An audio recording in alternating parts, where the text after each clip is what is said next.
নমস্কার, শুভ সন্ধ্যা। আজকে শ্রী শ্রী রামকৃষ্ণের বাণী আর তার শাস্ত্রের প্রমাণের সংসাশ্রম এখান থেকে আমি কিছু বলছি। দেখুন, ঈশ্বরে ভক্তি লাভ না করে যদি কেউ সংসার করতে চাও তাহলে আরও জড়িয়ে পড়বে। এই ছোটোবেলা থেকে একটু একটু করে তার প্রতি ভক্তি আনো, ঈশ্বরের ভক্তি ভাবনা দিয়ে সংসার করো। সেই সংসারে রাম লক্ষ্মণের মতন সন্তান না হলেও আমার তার কাছাকাছি ভক্তিপূর্ণ সন্তানের জন্ম আমরা দিতে পারব। আর সুসন্তান প্রত্যেকটা পিতারই কাম্য। তাই সংসার করার আগে থেকে ছোটবেলা থেকে পড়াশোনার পাশাপাশি ভক্তি আনন্দ, ভক্তি মানুষের মুক্তি দিতে পারে। আর যুক্তি দিয়ে ভক্তি মন্ত্র পাঠ করলে তবেই তুমি মুক্তি পাবে। সংসারে পাকাল মাছের মতন থাকতে হয়। পাকাল মাছ যেমন পাকের মধ্যে থাকে, কিন্তু গায়ে একটুও তার পাক লাগে না। কলঙ্ক সাগরে সাঁতার দেবে, কিন্তু গায়ে কলঙ্ক লাগবে না। কচ্ছপ জলে চড়ে বেড়ায়, কিন্তু তার মন আড়ায় পড়ে থাকে যেখানে তার ডিমগুলি আছে। সেইরূপ ঈশ্বরে মন ফেলে রেখে সংসারে সব কর্ম করবে। জীব যেমন ডাল জাতার ভিতর পড়েছে, পিছিয়ে যাবে, কিন্তু জাতার খুঁটির কাছে কটি ডাল থাকে, তারা যেমন থাকে তেমনিই থাকে, কোনো পিছিয়ে যায় না। তেমনি ঈশ্বরের শরণাগত হয়ে থাকলে কালরূপ যাতায় পিছিয়ে যাওয়ার কোনো ভয় নেই। এই সংসার যাতায় মায়ার চাপে কখনো পিছিয়ে যাবে না। এই সংসারের যে চাপ, এতে কখনো পিছিয়ে যাবে না। মন রাখো তার প্রতি, শক্তি থাকবে অটুট, দৃঢ় বিশ্বাস রাখো যিনি আছেন। মনের শক্তি রাখো। সামনে উথাল সমুদ্র থাকলেও তুমি সেটা পার করতে পারবেই পারবে। বলছেন ঈশ্বরে ভক্তি থাকলে আরো জড়িয়ে পড়ে। বিপদ, সুখ, তাপ এসব অধৈর্য হয়ে পড়লে চলবে না। ধৈর্য ধরো। তবে কি জানো, যারা তাকে ধরে থাকে তারা বিষম শোকেও পড়ে। তাদের শোক আরো বেড়ে যায়। একটু নাড়াচাড়া খেলেই আবার তারা সামলে যায়, কিন্তু তলিয়ে যায় না। যারা তাকে জানতে পেরেছে সে দেখে জীব জগৎ তিনি সব রয়েছেন। তখন সংসার আসার বলে বোধ হবে না। পিতা মাতাকে ঈশ্বর ঈশ্বরী ভেবে সেবা করবে। ভগবানের শরণাগত হয়ে লজ্জা ভয় সব ত্যাগ করো। হরিনামে যদি নাচি লোকে আমায় কি বলবে, এসব ত্যাগ করো। লজ্জা ঘৃণা ভয় তিন থাকতে নয়। লজ্জা ঘৃণা ভয় জাতি বংশমর্যাদা শোক নিন্দা সংকোচ গোপনের ইচ্ছা অভিমান সব ত্যাগ না করলে কখনো কেউ ঈশ্বর লাভ করতে পারবে না। জীব ঈশ্বর চিন্তা করে, কিন্তু ঈশ্বরে বিশ্বাস নাই। সংসারে আসক্ত হয়ে আবার সে ভুলে যায় কি কর্ম সে করতে চাইছে। মন মত্ত করি, অর্থাৎ বিশাল উন্মত্ত হাতি মন। হাতির স্বভাব বটে, নাইয়ে দেওয়ার পরেও আবার সে ধুলো কাদা মাখে। খানিকক্ষণ ভালো তত্ত্ব কথা শুনে মনটা বিগলিত হয়ে ঠাকুরের দিক বলতে শুরু করলো। কিছুক্ষণ পর সংসার মোহের চাপে সব শক্ত নীরব হয়ে পড়ল। কিন্তু মাহুত কখনো নাইয়ে দেওয়া ছাড়ে না। ডেলি প্রতিদিন সে তাকে নাইয়ে দেয়। এরকম নাইয়ে দিতে দিতে যখন তার মন ঠিক চানের দিক যায়, তখন সে কিন্তু সেই জল দিয়ে আবার নিজের গা নিজে ধুয়ে নেয়। ভগবানের কাছে আনন্দর কাছে বিষয় আনন্দ আর রমণ আনন্দ। রূপ চিন্তা করলে অপ্সরাদের রূপ চিতার ভস্য বলে বোধ হবে। চাতক তৃষ্ণায় ছাতি পেতে যাচ্ছে, সাত সমুদ্র নদী সব পুকুর ভরপুর, তবু সে জল খাবে না, বৃষ্টির জলের জন্য হো করে আছে। তাই সৎ কর্ম করো। হাজার অসতের মধ্যে থাকলেও নিজেকে সৎ থাকার চেষ্টা করো, সৎ রাখার চেষ্টা করো। দেখো সৎ লোকের অনেক বিপত্তি আসতে পারে, মরণ হবে না সাধারণত। সৎকর্মে যদি মরণও হয় তাও ভালো। এক জেলে রাত্রে এক বাগানের পুকুরে জাল ফেলে মাছ চুরি করছিল। বাগানের মালিক জানতে পেরে লোকজন নিয়ে ঘিরে ফেললে। এদিকে জেলেটা পাড়াবার কোনো উপায় না দেখতে পেয়ে গায়ে ছাই মেখে গাছতলায় বসে পড়ল। লোকে অনেক খোঁজার পর দেখলো গাছতলায় এক সাধু ধ্যানস্থ হয়ে বসে আছে, আর কেহ নাই। কিন্তু তারপর রটে গেল ওই বাগানে একজন ভারী সাধু এসেছে। এই শুনতে পেয়ে যত লোক ফল মূল দুধ মিষ্টি পয়সা সাধুকে দিয়ে প্রণাম করে গেল। এইসব দেখে জেলেটা ভাবলে, কি আশ্চর্য, ওই সত্যিকারের সাধু নই, তবুও লোকে আমার এত ভক্তি করছে, আমায় এত কিছু দিচ্ছে, আমার না চাইতে এত খাবার পেয়ে যাচ্ছি।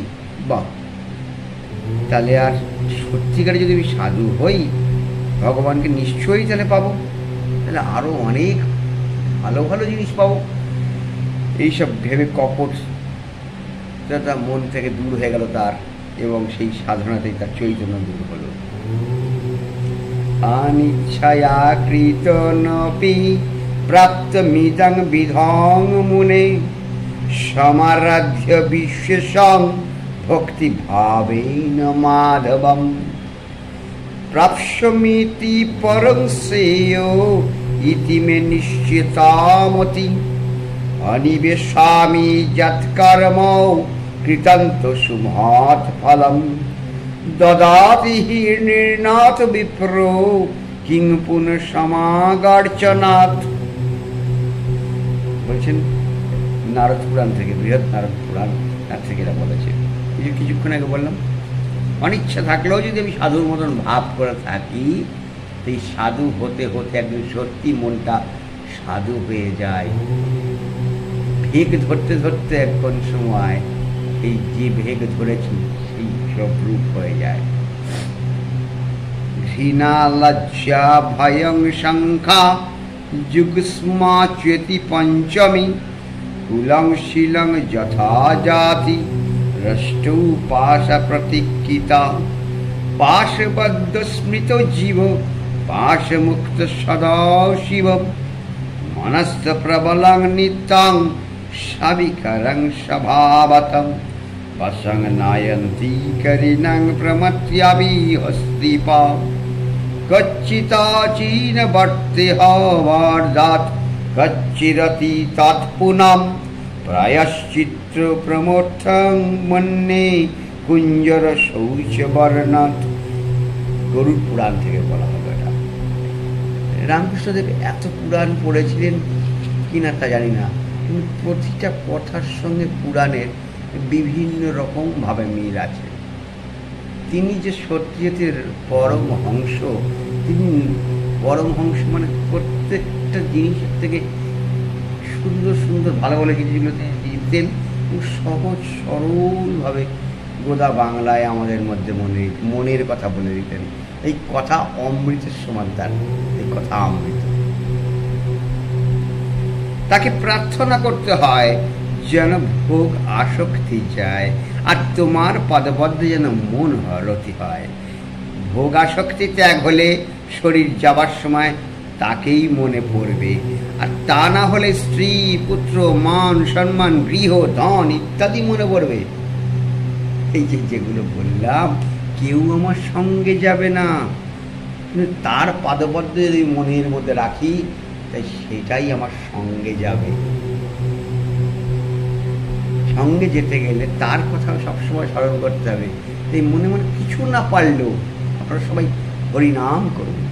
হরে কৃষ্ণ হরে কৃষ্ণ কৃষ্ণ কৃষ্ণ হরে হরে, হরে রাম রাম রাম হরে হরে, হরে কৃষ্ণ কৃষ্ণ কৃষ্ণ হরে হরে হরে রাম রাম রাম হরে হরে। তথাপি ক্রোধোবলং মোক্ষো বিদ্মহায় সর্বদম যেনোবিষ্ট পুমান হস্তি পিতৃভাতৃসুহৃদ সখীন ক্রোধা মূল মনস্তাপ ক্রোধৌ সংসার বন্ধনম ধর্মোষ্ক্ষয় কর ক্রোধ তস্মাৎ ক্রোধ পরিত্যাজম শতূতং কৃত্যয়মত যতস্থং ধীরব্রত যৎস্বারভীতং তদুপসাচিত্তং হংস তথা ক্ষীরম্ভর্ষ্যম। বলছেন পিঁপড়ের মতন সংসারে থাকো, এই সংসারে নিত্য অনিত্য সবই মিশে আছে, বালিতে চিনিতে মিশিয়ে দাও। পিঁপড়ে হয়ে চিনিটুকু শুধু নেবে পিঁপড়ে, আর গোলমেলে মাল আছে, গোল ছেড়ে মালটি নেবে। জলে দুধে একসঙ্গে রয়েছে চিদানন্দ রস আর বিষয়ের রস, হাঁসের মতন শুধু দুধটুকু নিয়ে জলটি ত্যাগ করবে। আস্তে আস্তে হবে, চিনতে হবে কোনটা অমৃত, কোনটা বালির টুকরো আর কোনটা চিনির টুকরো, মন দিয়ে চিনতে হবে। তন মনু দুটো দিয়েই চিনতে হবে। মনের ত্রাণ মন্ত্র, আর তনুর ত্রাণ তন্ত্র। এই তন্ত্র মন্ত্র দিয়ে সাধনা করতে হবে। এটা কোনো বড় কঠিন কোনো কাজ নয়, মনটাকে সংযত করার কাজ। মন্ত্রহীনং ক্রিয়াহীনং বিধিহীনং যদ ভবেৎ তৎসর্ব অছিদ্রামস্তু। হে কৃষ্ণ করুণা সিন্ধু দীনবন্ধু জগৎপতে গোপেশ গোপিকাকান্ত রাধেকান্ত নমস্তুতে। দুর্গমে বিষমে ঘোরে শত্রুভি পরিপীড়িতে নিস্তারায় তু তথানিষ্ট ভয়েষু চ। ওম নং নারায়ণায় নমো নমঃ। ধ্যায়ৎসত্যং গুণাতীতং গুণত্রয়ৌ সম্মিতাম লোকনাথং ত্রিলোকেশং পীতাম্বরীং হরিং ইন্দ্রদল বলশ্যামং শঙ্খ চক্র গদা পদ্মধার্মং নারায়ণং চতুর্বাহু শিবৎসপদভূষিতং গোবিন্দাঙ্গকুলনন্দনম জগৎ পিতরগুরুম। ওম নং নারায়ণায় প্রণামহম। যেমন রোগ তেমনি তার ওষুধ। গীতায় ভগবান অর্জুনকে বলেছেন, তুমি আমার শরণ লও, তোমাকে আমার সব পাপ থেকে আমি তোমার মুক্ত করবো। তোমার সংসারে রেখেছেন, তা বলতে তাকে রেখেছেন, তা কি করবে? তার শরণাগত হও, তার সমস্ত তাকে সমর্পণ করো, তাকে আত্মসমর্পণ করো। যিনি সুবুদ্ধি দেবেন তিনিই ভাল লাগবেন, তখন দেখবে তিনিই সব করেছেন। আচ্ছা, তিনি কি করবেন না? যদি কখনো আমি কোনো অন্যায় করে থাকি, সেই অন্যায় করলে যার প্রতি অন্যায় কর্ম করছি সে হয়তো শারীরিক দিক থেকে বা মানসিক দিক থেকে আমাকে কিছুদিনের জন্য হয়তো খারাপ কথা বলবে, খারাপ ভাববে, খারাপভাবে সে গালিগালাজ করবে, কিন্তু আমি সারা জীবন যতদিন বেঁচে থাকবো ততদিন মনের মধ্যে কিন্তু আমার সেটা খচখচ করতে থাকবে। তাই ভগবানকে আমরা ডাকি, ভগবানের কাছে যাই। শুধু আমরা নয়, প্রত্যেকটা ধর্মের লোকই মন্দির, মসজিদ, গির্জা, গুরুদ্বার যেখানেই যাই না কেন, সেই একেশ্বরই হোক আর বহুশ্বরই হোক, একই জিনিস। সেখানে গিয়ে আমি কি বলি, প্রার্থনা করি, নামাজ পড়ি, আমি প্রেয়ার করি, যাই করি না কেন, সেখানে কি আমার মনের কিন্তু কালিমাটা সেটা ওখানে কিছুটাকে বলে আসি, আমি তো এইটা অন্যায় করেছিলাম, তুমি আমায় উদ্ধার করো। কেউ বলি হে প্রভু, কেউ বলি হে আল্লাহ, যাই বলি না কেন সেইখানে গিয়ে কিন্তু আমরা প্রত্যেকেই একটু একটু করে মনের কালিমা দূর করার জন্য যাই। আজকে যাকে মেরে ফেলেছি রাগের বশে সেটা করেছি, কালকে গিয়ে সেখানে আমাকে ক্ষমা চেতেই হবে। এখন রক্ত গরম, যখন ঠান্ডা হবে তখন তাকে সেই জায়গায় ক্ষমা চেতেই হবে। কিন্তু প্রত্যেকটা লোককেই উচিত ঝোল না মারলেও ফোঁস করা শেখা। কারণ জ্ঞানী বা কর্মী বা সাধক বাদরের ছানা না নিজের চেষ্টার দ্বারা ঈশ্বর লাভ করার চেষ্টা করেন। নিচে কুমির বা বাঘ, বাদরের বাচ্চা একা গাছের উপরে, একটা ডাল থেকে আর একটা ডাল অনেকটা দূরে, যদি লাফাতে গিয়ে পড়ে যায় তাহলে কুমিরের মুখে বা বাঘের মুখে গিয়ে পড়ব। চারিদিকে অনেক বিপদ, সেই বিপদ থেকে মুক্তি হওয়ার জন্যে ছোট থেকেই ঠিক হতে হবে, সেইভাবে বলিয়ান হতে হবে, শক্তিমান হতে হবে, দৃঢ়তা মানতে হবে মনে, আমি পারবই পারবো। শরীরের শক্তির থেকে মনের শক্তিটাই বড়। সে মানসিক শক্তি, দৃঢ়বার শক্তির দরকার। ব্যাকুল হয়ে কেঁদে কেঁদে তাকে ডাকলে শুধু হবে না, নিজস্ব চেষ্টাও চাই।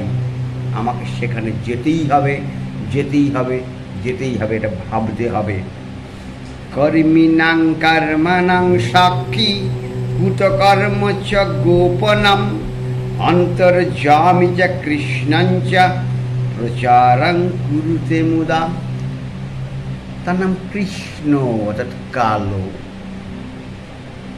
অন্ধকার, সামনে যেটা খারাপ সেটা, তার সামনের থেকে এই খারাপের মধ্যে থেকে ভালোকে দেখতে থাকার নামেই কৃষ্ণ। হরে কৃষ্ণ মানে কালিমা দূর করো মনের মধ্যেকার, তবেই তো পাবে। আমরা সারাক্ষণ একটা কূপমণ্ডকের মতন কুয়োর মধ্যে বসে আছি। আমরা শুধু বসে বসে আমরা সময়টা নষ্ট করে দিচ্ছি। কায়িক পরিশ্রম করো, মানসিক পরিশ্রম করো, বুদ্ধি দিয়ে তাকে পাওয়ার চেষ্টা করো, পাবেই পাবে, পাবেই পাবে, পাবেই পাবে। বনে ভ্রমণ করতে করতে রাম লক্ষ্মণ পম্পাসাগর সরোবরে স্নান করতে নেমেছিলেন। সেই সময় সরোবরের কাছে ধনুক মাটিতে পুঁতে রেখেছিলেন। উঠে এসে লক্ষ্মণ ধনুক তুলে দেখেন তা ধনুক রক্তাক্ত হয়ে গেছে। রাম বললেন, ভাই দেখো, বোধ হয় কোনো জীব হিংসা হলো, কোনো জীবকে হয়তো ভুল করে মেরে ফেলেছে। লক্ষ্মণ মাটি খুঁড়ে দেখেন একটা ব্যাঙ রক্তাক্ত হয়ে পড়ে আছে। রাম মহাদুঃখিত হয়ে তাকে বললেন, তুই শব্দ করলে না কেন? শব্দ করলে তো আমি জানতে পারতাম, তাহলে তোমার তো এই দশা হতো না। যখন সাপে ধরে তখন তো খুব চিৎকার করো। ব্যাঙটা তখন বললেন, হে রাম, যখন সাপে ধরে তখন রাম রক্ষা করো, রাম রক্ষা করো, রাম রক্ষা করো বলে আমি চিৎকার করি। এখন রামই যখন মারছেন তখন আমি কাকে ডাকবো? দেহের দুঃখ সুখ সবই আছে। যার ঈশ্বর লাভ হয়েছে তার মন প্রাণ দেহ আত্মা সব তাকে সমর্থন করে। ঈশ্বরকে ব্যাকুল হয়ে খুঁজলে সত্য সত্যই তার দেখা পাওয়া যায়। এইভাবেই তোতে আর আমাতে বসে কথা হয়, করছি এরকম হয় এবং তার সঙ্গে কথা কওয়া যায়। সত্যি বলছি, এ কথা কাকেই বা বলছি, কেউই বা বিশ্বাস করে? তিনি খুব কান খোরকে সব শুনতে পান, যত ডেকেছ সব শুনেছেন। একদিন না একদিন দেখা দেবেন, অন্তত মৃত্যুর সময় হলেও দেখা দেবেন। সেই বিশ্বাস আগে রাখো, আগে বিশ্বাস তারপর ভক্তি। বিশ্বাসে মিলায় বস্তু, তর্কে বহু দূর। এই বিশ্বাস করো তিনি আছেন। ধ্যায়ৎ সত্যং গুণাতীতম গুণত্রয় সম্মিতম লোকনাথং ত্রিলোকেশাং পীতাম্বরীম হরিম ইন্দ্রদল বল শ্যামং শঙ্খ চক্র গদা পদ্মধারমম নারায়ণং চতুর্বাহু শিবৎস পদভূষিতম গোবিন্দাঙ্গখিলনন্দনম জগৎ পিতর গুরু ওম নাং নারায়ণায় নমঃ। ভগবান মন দেখেন, সে কি কাজ করে আছে, কে কোথায় পড়ে আছে তা দেখেন না। তার কাছে ব্রাহ্মণ, শূদ্র, চণ্ডাল, গাভী, শূকর, কুকুর কিছুই তার কাছে আলাদা নয়, সবাই সমান। ভগবান গ্রাহী বা ভাবগ্রাহী জনার্দন, তার কাছে যদি কেউ গরু শূকর খেয়ে এসে ভগবানে মন রাখে, তবেও সে লোক ধন্য। মন্দ কাজ করে এসছে কিন্তু ভগবানের কাজ করছে, তবু সে ধন্য। তা নাহলে রত্নাকর দস্যু কি করে বাল্মীকি মুনি হলেন? তার ক্রমে ক্রমে ঈশ্বর লাভ হবেই হবে। আর ভবিষ্যৎ যদি কামিনী কাঞ্চনে মন থাকে তো সেটা ঠিক। ওদিকে ঠাকুরের ভবিষ্যৎ করছি, ওদিকে বিভিন্ন খারাপ কাজ করে বেড়াচ্ছি, তাহলে সেইটা কখনো ভগবান তার কাছে আসেন না। একজন চাকরি করে কষ্ট সৃষ্টে কিছু টাকা করে টাকা জমাতো, একদিন গুনে গুনে দেখে সে 1000 টাকা জমেছে। সে আল্লাহ আটখানা হয়ে মনে করলে আর কেন চাকরি করা, 1000 টাকা তো জমেছে, আর কি, এই বলে চাকরি ছেড়ে দিলে। এতটুকু আধার, কতটুকু আশা, ওই পেয়েই সে ফুলে উঠলো, ধরাকে সরাখানা দেখতে লাগলো। তারপর 1000 টাকা খরচ হতে আর কদিন লাগে, অল্প দিনেই ফুরিয়ে গেল। তখন দুঃখে কষ্টে আবার চাকরি যেতে ফ্যাফা করে করতে পারলো। ওরম করলে চলবে না, তার দ্বারে পড়ে থাকতে হবে, তবেই তো তাকে পাওয়া যাবে। একটা ইট বা পাথরকে ঈশ্বর ভাবে ভক্তিভাবে পুজো করলে তার কৃপা ঈশ্বর দর্শন হতে পারে। তারপর পাকা হয়ে গেলে আর বেশি দিন পুজো করতে হয় না, ঈশ্বর তো সর্বদা মন পড়ে থাকবে। প্রথমে একটু একটু করে খেতে নিতে হয়, তারপর পেনশন ভোগ করতে হয়। শেখাররা সোনা গলাবার সময় চোং পাখা দিয়ে, হাঁপড় দিয়ে হাওয়া করে, তাতে আগুনের খুব তেজ হয়ে সোনাটা শীঘ্র গলে যায়। আর কাজ শেষ হয়ে গেলে তামাক সাজো, এতক্ষণ খুব ঘেমে উঠেছিল, তারপর তামাক খাবে। সেই খুব রোগ না হলে সাধন হয় না। সাধন করার সময় বা কষ্ট করার সময় কষ্টকে কষ্ট মনে করলে হবে না, কষ্ট করলেই কেষ্ট পাওয়া যায়। এই হরে কৃষ্ণ কৃষ্ণ কৃষ্ণ হরে হরে, হরে রাম রাম রাম হরে হরে। এতগুলো অক্ষর মানে 16টা 16টা অক্ষর, 32টা অক্ষর, 16 মাত্রা। এই যে ব্যাপারটাই 16 করতে ব্যাপারটা আমাদের টোটালটা দেখি মনে হচ্ছে একটু তো হরে কৃষ্ণ এতটা সোজা নয়। টানা একইভাবে 365 দিন সঠিক সময় মেপে আমি খাবার খাই। দিনে যদি 3 বার খাবার না খাই, তাহলে বাড়িতে এসে অশান্তি বাধাই, যা পাই তাই খাই। তেমনি ভগবানের নাম করতে গেলেই আমাদের যত জ্বালা। তাই ভগবানের নাম করো, ভগবানের গুণগান করো, ভগবানকে অবশ্যই পাবে। ভগবানকে পেতে গেলে আমাদের অবশ্যই তার গুণগান গেতে হবে। এই ভগবানকে পেতে গেলে তার গুণগান পেতে হবে, যে নামেই ডাকি না কেন। কালী, কৃষ্ণ, তারা, দুর্গা, মহাদেবী, সর্বে ভায়ং সর্বত্রম অন্তর্যাম। সব তিনি অন্তরে আছেন, তিনি আমার সব মনের কথা জানেন, তিনি আমার কি করতে হবে সবই বলতে পারেন। তাবৎ প্রযত্যান জ্যোতিবল্ল সুপৌষণম প্রাক্তং পুরুষং যাবদ শুভং শ্যামতিশয়ম নমহি যাবতি শক্তি পাপ নির্ণহে হরে তাবৎ কীর্তিন সকলতি পাতকং পাতক নরৌ বিবেকহীনে পুরুষে যত সম্পদ প্রবদ্ধতে অতীব চঞ্চল তটিনি সদা শিবা সদা নমঃ সর্বে ভায় নমঃ। তাই তার নাম করো।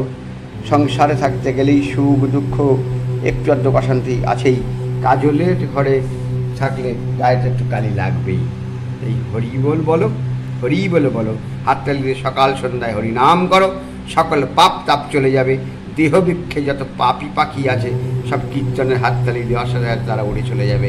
এবং যারা ভালো পাখি তারা বসে তার সমস্ত হরি বল বলবে, হরি হরি বল, হরি হরি বল, হরি হরি বল।